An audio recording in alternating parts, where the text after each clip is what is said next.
bênção.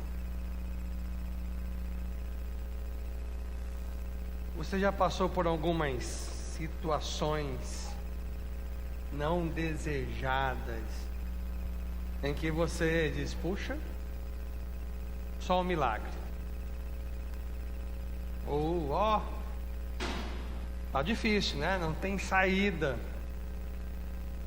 E talvez você já passou por uma circunstância dessa. Se você não passou, você provavelmente passará. Hoje eu quero compartilhar com você um desses trechos das Escrituras que a gente imagina assim, né? Que parece com essas situações. Só um milagre. Só um milagre. E se nós olharmos para a nossa sociedade, nós podemos até dizer que o milagre já está acontecendo, porque a perspectiva era as menores possíveis. Os números falam de 700 mil empresas que fecharam durante esse período de pandemia. Micros e pequenas empresas. Mas olha o que é interessante, não é? Todo o comércio está louvando a Deus porque o movimento está muito acima do normal, muito acima do esperado, tendo em vista todo o transtorno, não é? Que aconteceu, todo o transtorno, tudo aquilo que gerou. E o que o governo sabe fazer bem é gerar mais imposto ou taxa, não é? Agora tem mais uma, né? Se você tiver sem máscara em lugar público ou privado, você vai ser multado em R$ 108,50, não é isso a multa? R$ 108,50. Claro que nós temos um problema, mas nós às vezes nos encontramos em situações complicadas e nós até dizemos só um milagre de Deus. Quantas vezes durante todo esse transtorno nós não oramos e clamamos por um milagre? Sabe, às vezes Deus faz os milagres de forma tão singela e nós não enxergamos o milagre de Deus acontecendo. Eu quero compartilhar com você exatamente um texto que fala sobre isso. Em 2 Reis, capítulo 4. Eu quero olhar com você nesse capítulo, um trecho que vai do verso 1 ao verso 7.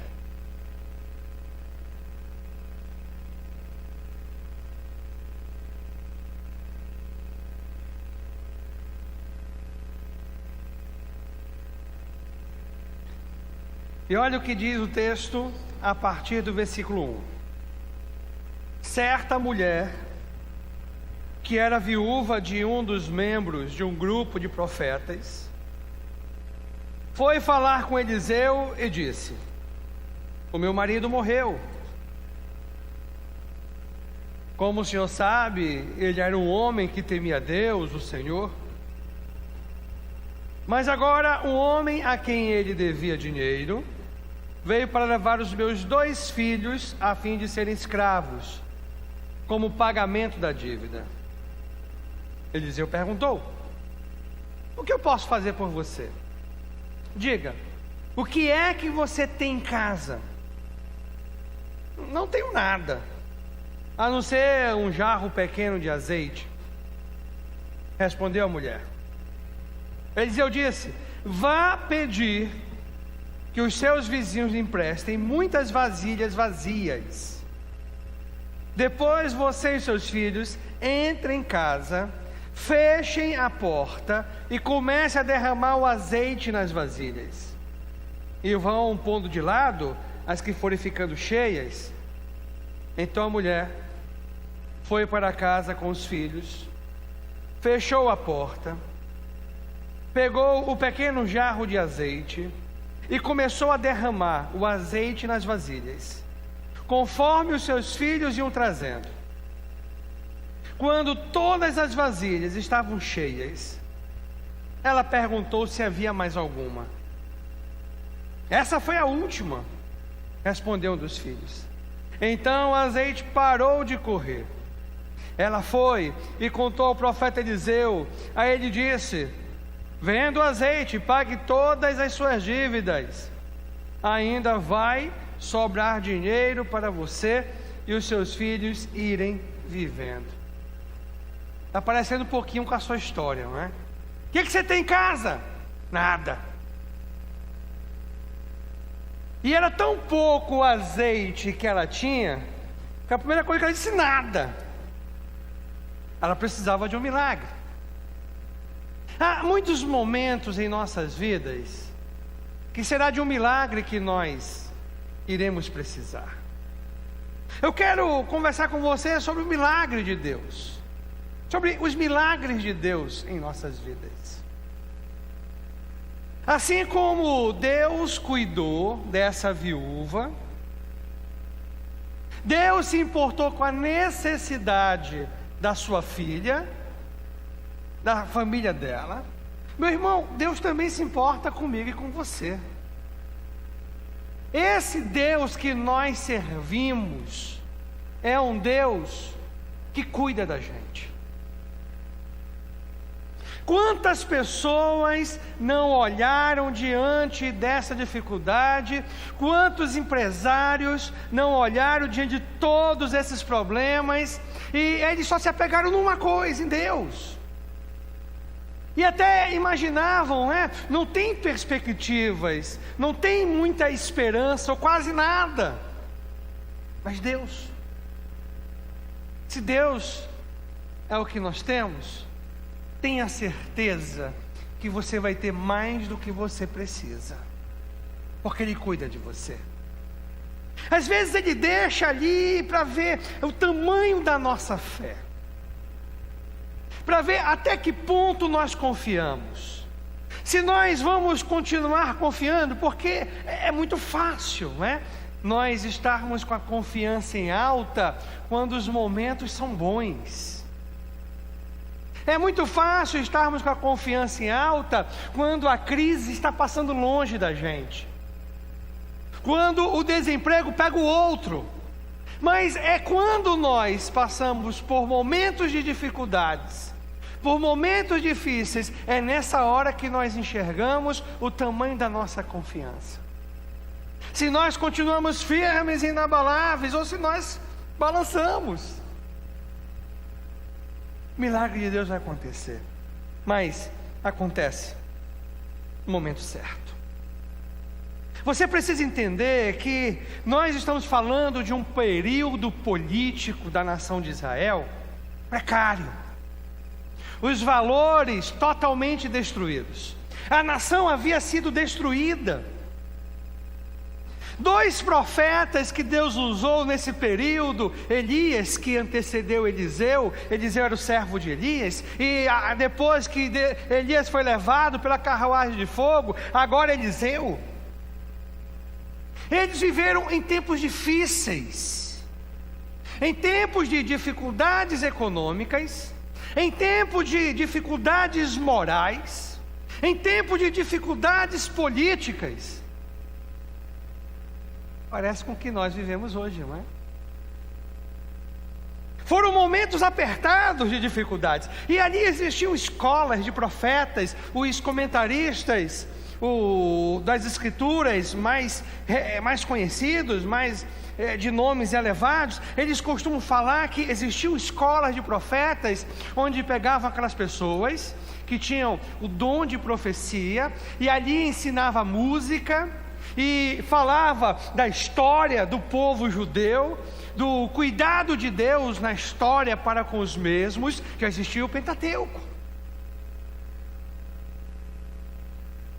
O povo judeu é um povo que estava sempre acima do seu tempo no aspecto educacional.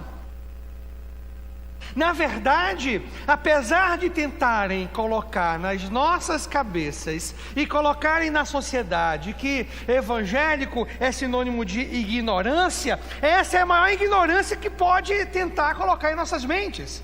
Porque o povo que crê em Deus, que crê na palavra de Deus, lê 3 vezes mais do que o restante da sociedade. Você sabia disso? Porque lê as Escrituras. E não tem nada de ignorante em servir a Deus.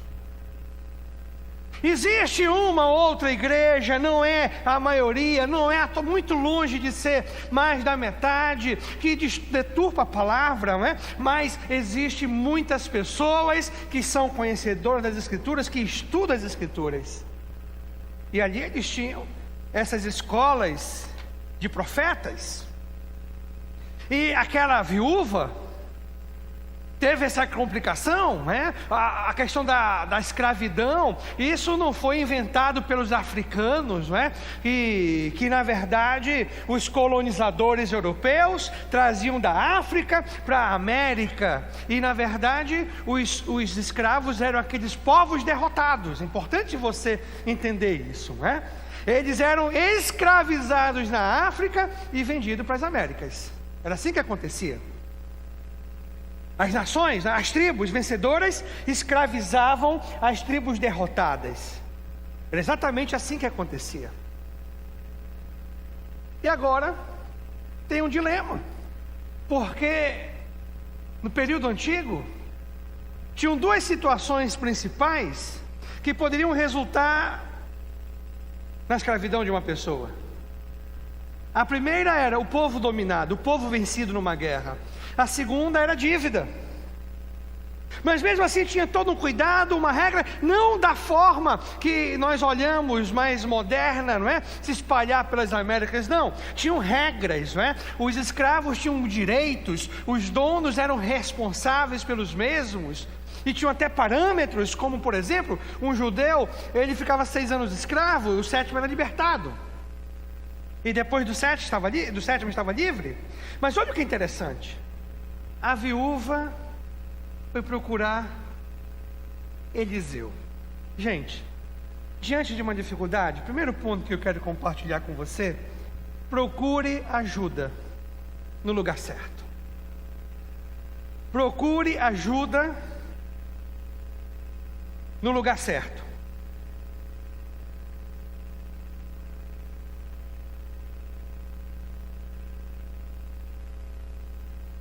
Procure ajuda no lugar certo. Aquela viúva foi em busca de alguém que ela sabia quem era, que conhecia muito bem. Na verdade, apesar de andar longe de Deus, toda a nação de Israel sabia muito bem quem era Elias, na época que ele era vivo, na época que ele estava no meio deles. E agora conhecia muito bem quem era Eliseu, que foi o sucessor de Elias, o profeta usado por Deus para aquela nação. E era tão interessante que o exército assírio queria várias vezes montar uma emboscada sobre o exército de Israel, e Eliseu mandava um recado para o rei: olha, Deus está falando que o nosso inimigo está montando uma emboscada desse jeito em tal lugar. Olha que interessante. E aí o exército de Israel evitava e escapava. Então todo mundo sabia quem era aquela pessoa. E ela foi procurar exatamente Eliseu. E sabe por que eu falo isso? Às vezes nós queremos ver um milagre no nosso casamento. Às vezes nós passamos por dificuldades na vida conjugal e queremos ver um milagre dentro da nossa casa. Aí você vai lá no seu trabalho e você vai lá, né, pedir: o que tu acha? É a primeira coisa que vão falar para você: bota logo o chifre na cabeça dele.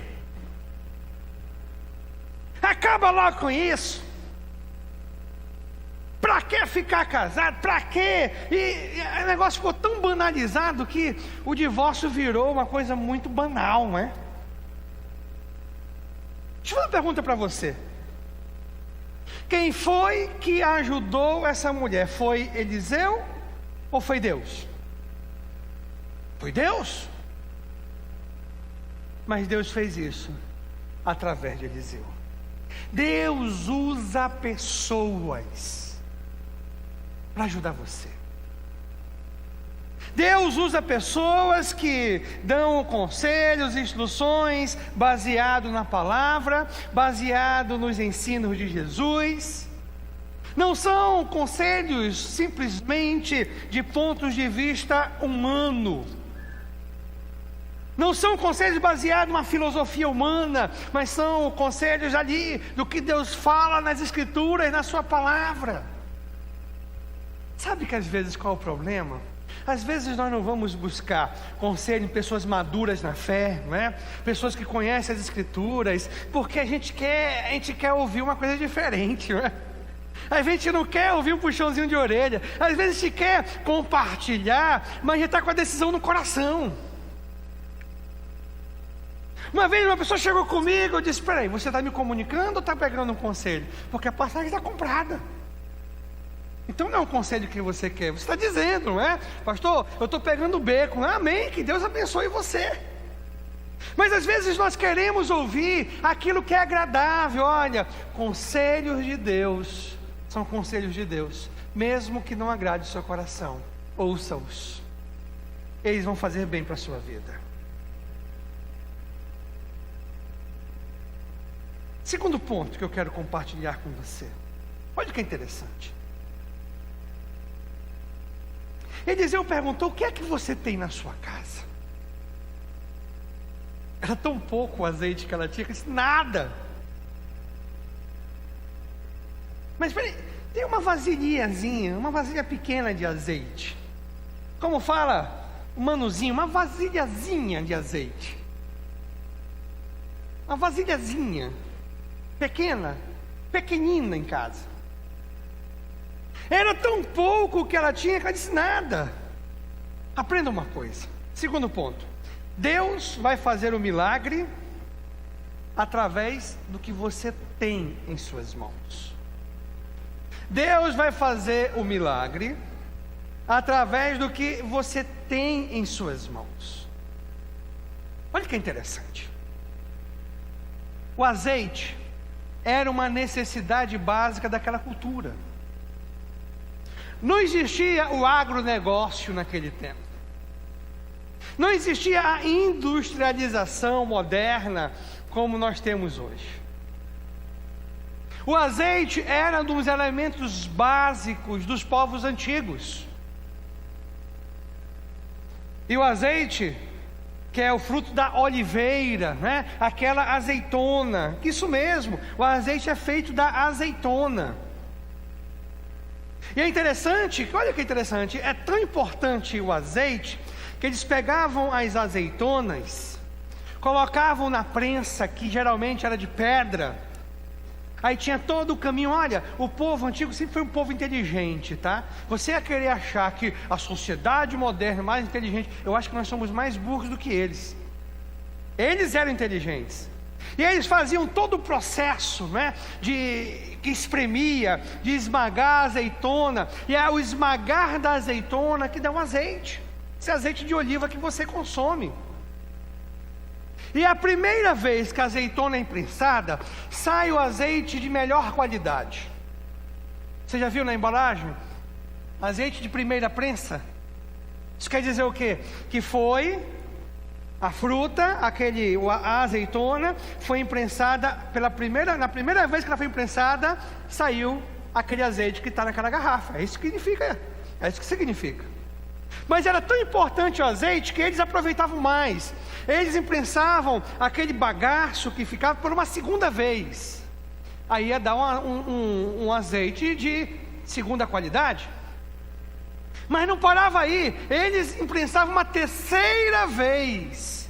É que daria um azeite de terceira qualidade, que as pessoas mais pobres utilizavam esses azeites de terceira qualidade. E também era utilizado como lanterna. Né? Colocavam azeite nos potes, o pavio, e acendiam. E ali era um combustível utilizado pela população antiga, pelos povos antigos. E que era com esse azeite que misturava na farinha que fazia os bolos, os pães. Era esse azeite que usava para poder, não é, iluminar. Colocava um tecido, um pavio de pano torcido, não é? Ou um algodão, iluminava. Era utilizado como remédio.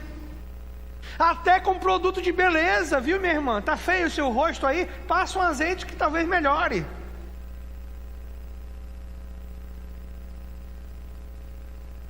E o azeite era uma coisa muito utilizada.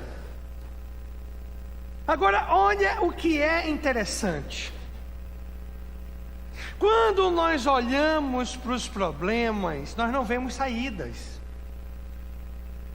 Mas diante dos problemas, geralmente, Deus vai usar aquilo que você tem. Deus poderia ter resolvido tudo aquilo sem precisar de vasilhas emprestadas. Não poderia ter resolvido? Ela poderia ter chegado em casa, pronto, azeite. E um monte de vasilhas com azeite transbordando em cada uma delas. Mas Deus quis aqui mostrar para a gente um detalhe muito importante, que nós precisamos valorizar. Valorize as pessoas. Eu fico imaginando o seguinte: já pensou se essa viúva fosse uma mulher de barraco? Já pensou se essa viúva fosse uma pessoa chata, um vizinho ali antipático, não é? Importuno. Imagina só, na hora que ela fosse, me empresta uma vasilha, vizinha. Tem não. Deus queria abençoá-la usando as pessoas, não apenas Eliseu, mas também as pessoas da sua vizinhança. Que Deus mandou Eliseu, foi lá e disse: vá pegar as vasilhas emprestadas. Você tem apenas um jarrinho de azeite? Amém. Meus irmãos, aquilo que nós temos é o suficiente para o milagre acontecer. Aprenda a valorizar o pouco. Aprenda a valorizar o pouco. Eu lembro num dos congressos da NIB, não é? Que esse ano teria, mas foi transferido para o ano que vem, devido ao transtorno da pandemia. Algumas igrejas que lá estavam diziam: é muito fácil fazer isso, é muito fácil fazer igreja grande. Mas olha, todo o grande foi pequeno um dia. Toda a igreja que cresceu, ela não começou grande, foi pequeno um dia. Então nós precisamos aprender a valorizarmos as poucas coisas, aquilo que nós temos. Sabe, nós temos a mania de querer enxergar o milagre de Deus como o mar vermelho se abrindo, como o rio Jordão se abrindo, e Josué atravessando com a nação de Israel rumo à terra prometida, que seria conquistada além do Jordão. Nós queremos ver o milagre acontecendo, como quando Elias, e Eliseu na cola dele, ele atravessou, ele botou o cajado, o rio Jordão se abriu, atravessou a seco, aí ali uma carruagem levou Elias, ele foi levado ao céu. Aí depois Eliseu pegou o cajado e o manto e bateu ali na água e se abriu novamente. Gente, isso é exceção, não é regra. Você conta nos dedos quantas vezes nós encontramos nas Escrituras grandes milagres como esse. Sabe qual é o padrão de Deus? Fazer milagres através das pequenas coisas. E às vezes nós não enxergamos o milagre de Deus nas pequenas coisas. Nós não enxergamos os milagres de Deus nas pequenas coisas. Talvez se a Jéssica, esposa do Michael, que está ali atrás dele, não tivesse ficado doente, Deus não teria feito um milagre, não faria um milagre de dar uma saúde melhor para a filha dele. Olha para a gente. Sabe, eu já contei essa história para você, mas é tão importante, porque nós temos que nos lembrar de onde nós viemos, o que aconteceu, como Deus nos trouxe até aqui. Eu fico imaginando, não é? Eu acho que às vezes que eu sentei com um amigo meu que é arquiteto, eu vou até perguntar dele disso qualquer dia. Eu acho que ele fica pensando: pastor é doido. Porque o pai, isso não vai sair, não acredito. Eu acho que ele me atendia por educação, né? Eu lembro uma vez eu perdi umas 2 noites na casa dele. Ele mora ainda, né, no apartamento ali no Tocantins. Aí umas 2 noites conversando e fazendo esse projeto aí da frente. A estrutura, as salas, a quantidade, o espaço que nós tínhamos, o que dava para fazer, o que não dava para fazer. Eu acho que ele ficava pensando, esse pastor é doido. Porque isso não vai acontecer. E aí nós fomos lá lutar, né? Aí quando ele pediu, pastor, tem que fazer um estudo do solo para saber como é que é o solo. E o solo daqui é uma bênção, meu irmão, uma bênção, para não dizer o contrário. Isso aqui tudo era em Igarapé. Aí quando fez o estudo do solo, uma empresa, né, foi contratada para fazer um estudo. Aí eles perfuraram em 3 ou 4 lugares diferentes e foi ver como é que era o solo. Com 2 metros dava água. Com 2 metros deu água. E aí ele falou, pastor, tem que fazer estaca no projeto. Estaca, que bicho é esse, estaca? Eu só conheço estaca de Aquariquara. E é duro, viu? A perfuração. E aí eu fui olhar a empresa, não é? A empresa que fez que fez o estudo do solo. Nós fazemos. Quanto vocês cobram? 68 mil a mão de obra. Material por conta de vocês. Pegou aqui 1.000 sacos de cimento. 1.000 sacos de cimento. A R$36 é 36 mil reais, não é? 36 mil reais de cimento aí enterrado. Tem 36 mil enterrado só de cimento. Não vai cavar não, tá tudo duro que nem pedra. Fora o ferro de quase 1 polegada. O ferro, eu não lembro agora, era quase 1 polegada, era uma armação, né? Que foi colocado de 16 metros. E aí nós pegamos, como é que a gente vai fazer isso? Não tem dinheiro para pagar não. Aí eu, abestado aqui, né? Nós vamos fazer. Nós vai fazer isso aqui, que nem amazonino, né? A gente que fez. Nós vamos fazer isso aqui. E aí pegamos um furador de poço. Tem um furador de poço artesiano que fura manual. Aí trouxemos o cara. Rapaz, o negócio era tão complicado que até doente o cara ficou. Pastor, não dá não. Eu disse, rapaz, a gente vai furar esse poço. Não dá. E agora? Olha que interessante. Olha como Deus faz. Aí um irmão disse, pastor, eu trabalhei com um engenheiro que é especialista em fundação. Eu vou trazer ele para vir aqui com a gente. Eu, tá bom, bem incrédulo, não é? Tá bom, traz aí. Aí eu perguntei do arquiteto, e vem cá, se não tiver estaca, o que acontece? Racha tudo, pastor. Tá bom, obrigado. Aí veio, né, o engenheiro veio aqui, até o nome dele, Charlton. Eu lembrei o nome dele porque o irmão nosso aqui da igreja, essa semana veio aqui conversando sobre isso. Ele disse, não é o Charlton? Eu falei, é ele mesmo. Aí ele mostrou a foto do Charlton, né? O bicho tá feio, mas tá legal, gente boa, viu? Gente boa. E aí ele chegou, né? Eu estava com o projeto da fundação aqui na mão, as sapatas, 2 estacas por sapata, né? Aí mostrando, aí ele olhava, ele andando assim, olhando, né? E eu atrás. Ele andava, eu colado nele, né? Eu assim, meu Deus do céu, como é que vai ser esse negócio, né? O coração saindo pela boca, né? Querendo sair pela boca. Aí ele disse, pastor, a gente vai fazer isso aqui. Aí comigo, a gente vai fazer como, né? Quanto que é esse negócio? Quanto que é isso aí? Eu pensando... Não, pastor, a gente vai fazer isso aqui. Aí eu assim, não queria ser educado, não é? Aí a minha vontade é, mas quanto que é, meu irmão, isso aqui? E aí, pastor, a gente vai fazer isso aqui. Aí eu, pastor, não se preocupa não. Só dê os ajudantes e a comida do meu funcionário, que eu vou mandar uma máquina e um funcionário por minha conta para fazer isso aqui. Isso não é milagre de Deus? Isso é ou não é milagre de Deus? É milagre de Deus. E ficou aproximadamente uns 2 meses, uns 45 dias. Uma máquina dele trabalhando aqui para a gente. Um funcionário dele trabalhando aqui para a gente. E os irmãos da igreja ajudando. E era tanta lama que saía. Tanta lama que saía. Sabe, irmãos, às vezes nós queremos ver um milagre escancarado. Meus irmãos, olhe os milagres de Deus nos detalhes da sua vida. Olhe com os olhos da fé. Deus é bom. Essa igreja aqui é milagre de Deus de início a fim.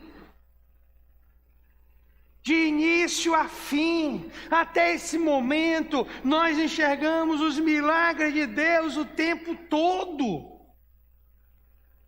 Olha o que é interessante, um contato, que o irmão da igreja tinha, um contato.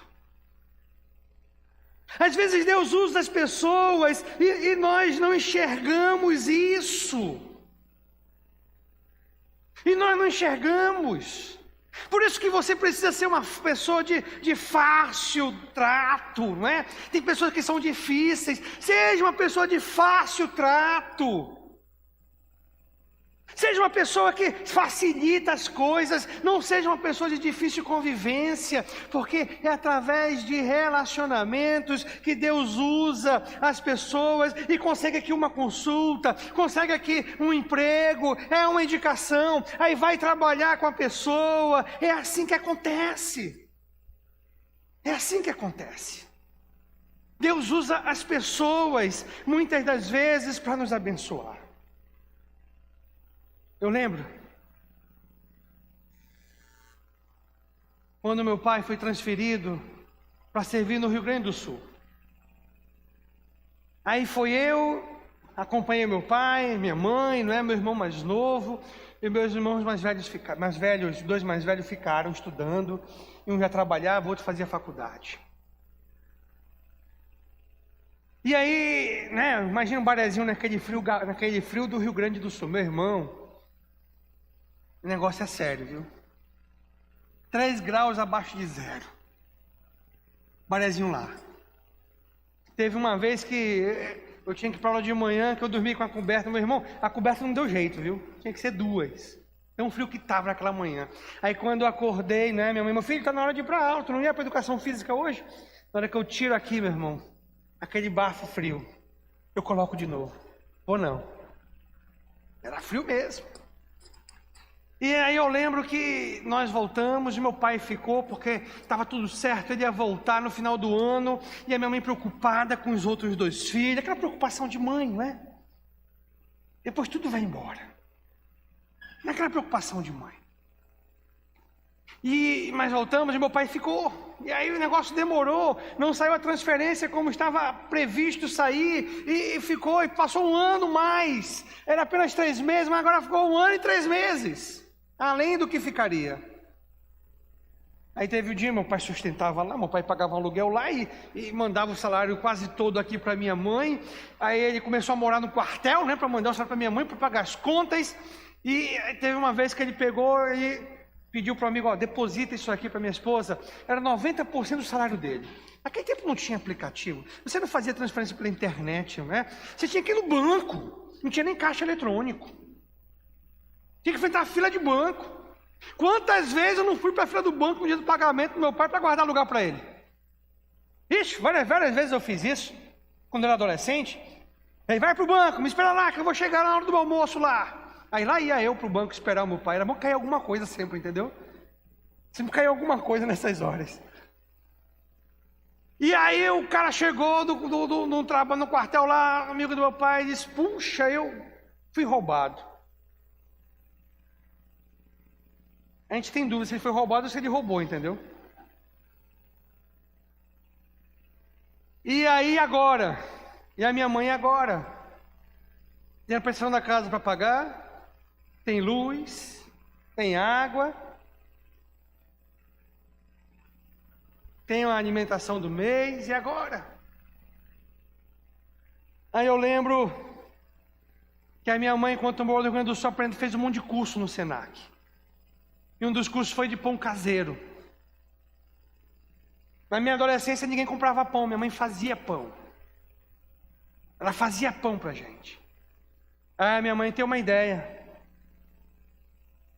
Minha mãe pegou, minha tia comprou 10 quilos de farinha de trigo, comprou os ovos necessários, fermento, açúcar, todo o material. A minha mãe usou aquilo que ela tinha em casa, o conhecimento dela, que ela havia aprendido. E eu virei padeiro com a minha mãe, que eu era ajudante dela. Mas era um pão especial, meu irmão. Eu estou falando para você do ano, mais ou menos, de 94. Era R$1 o pão que a gente vendia, um pão de forma assim, R$1. Era dinheiro naquela época. Aí minha mãe começou a vender pão, que a minha mãe começou a ganhar mais do que meu pai. Vendendo pão. Às vezes nós queremos que caia do céu, que caia do alto. Deus vai usar o que você tem para o milagre acontecer. Nenhuma prestação da casa naquela época ficou atrasada. Nenhuma conta de luz ficou atrasada. Deus usou aquilo que tinha, que ela tinha, e nós queremos ver grandes coisas acontecendo. Olha, Deus faz um milagre através das pequenas coisas. Aprenda a enxergar as pequenas coisas de Deus na sua vida. Aprenda a enxergar as pequenas coisas. Deus age através das pequenas coisas.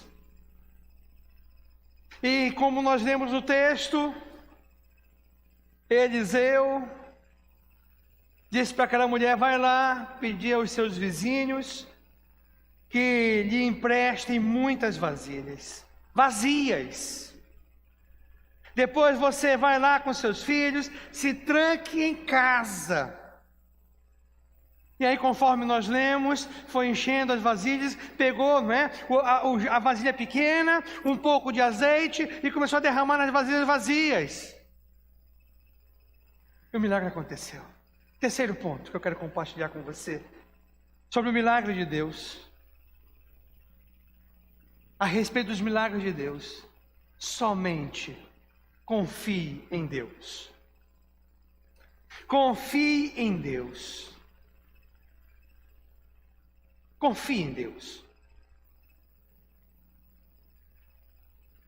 O profeta disse: pega o máximo de vasilhas que você puder.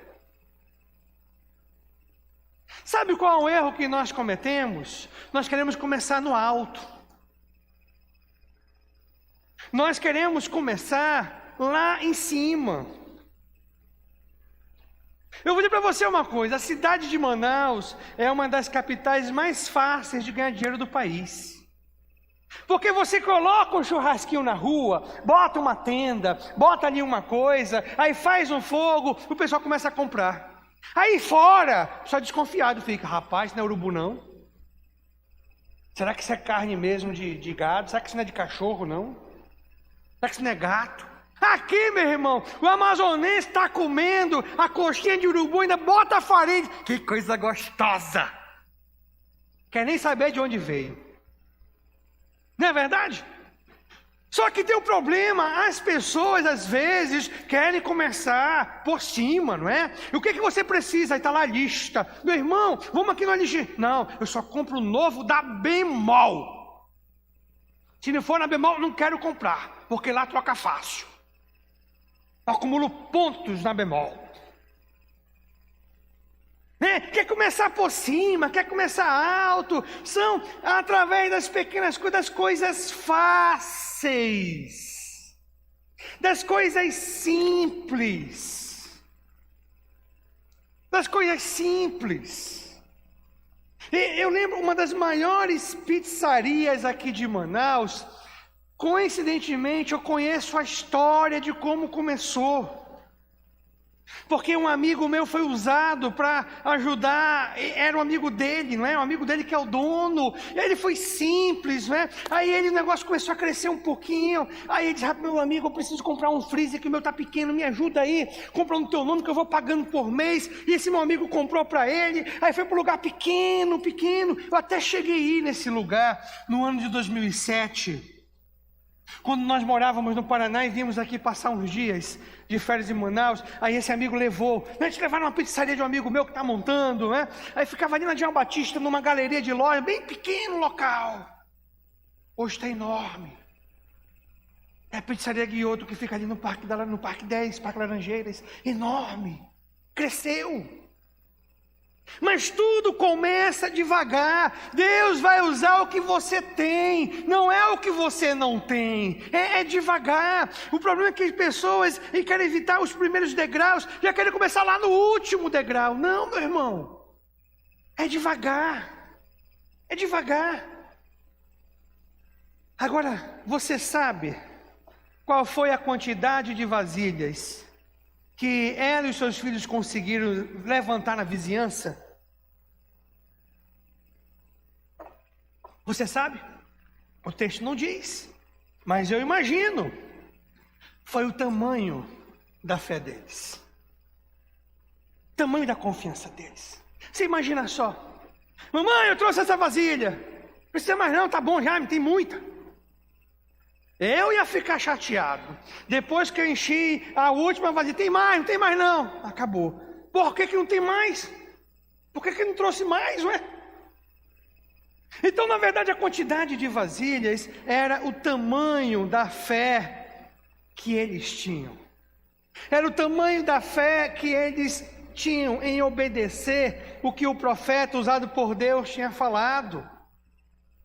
Meus irmãos, o milagre quem vai fazer é Deus, só temos que preparar as vasilhas. E sabe o que as vasilhas podem ser? As vasilhas podem ser a nossa generosidade.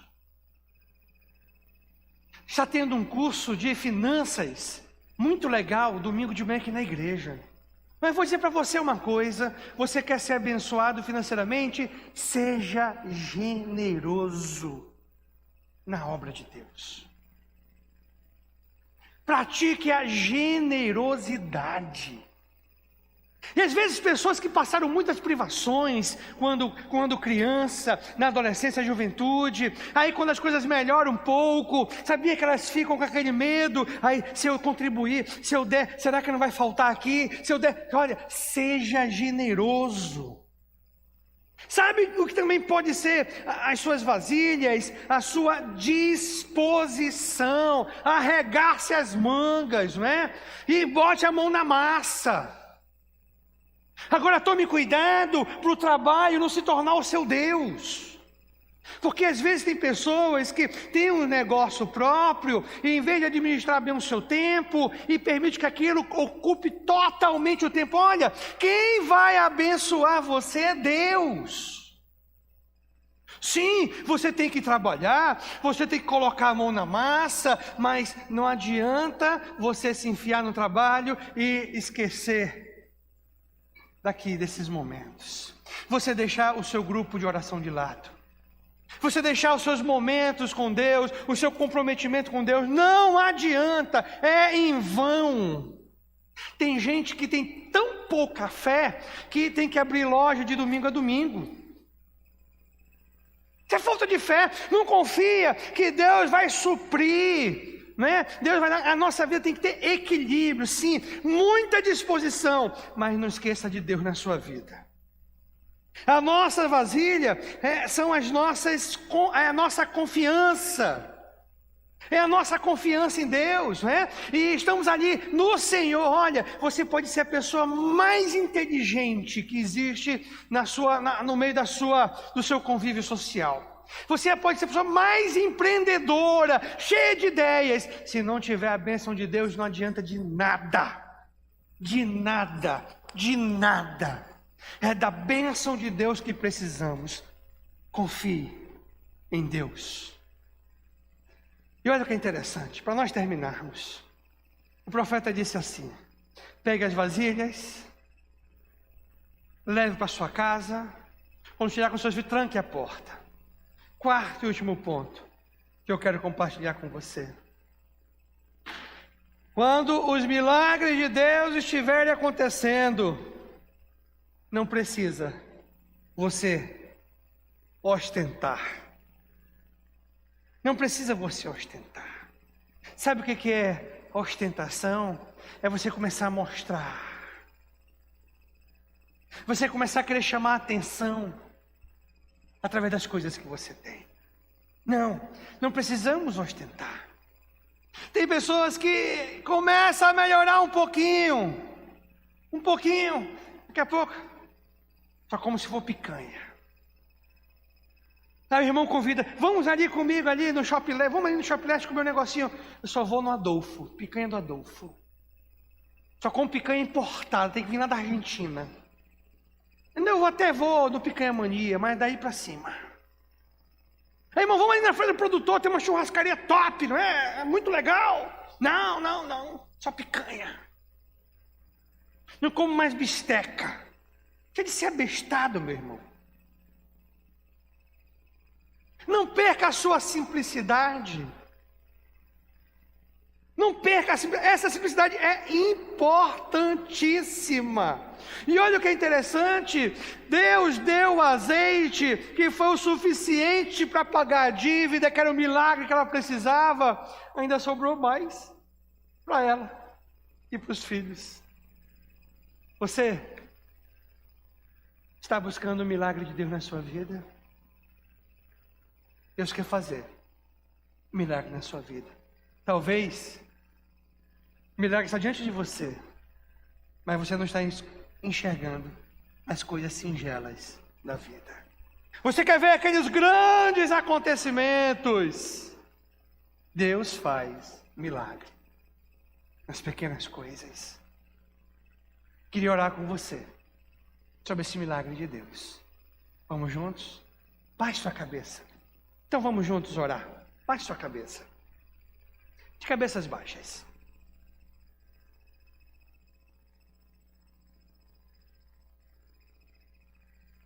Pai, o Senhor, mais do que ninguém, conhece tudo aquilo que precisamos, sabe de tudo que nós necessitamos. O Senhor sabe até mais, até aquilo que nós não imaginamos, o Senhor conhece. Que possamos ter a percepção correta, enxergarmos, a percepção de enxergarmos o Teu agir nas pequenas coisas de nossas vidas.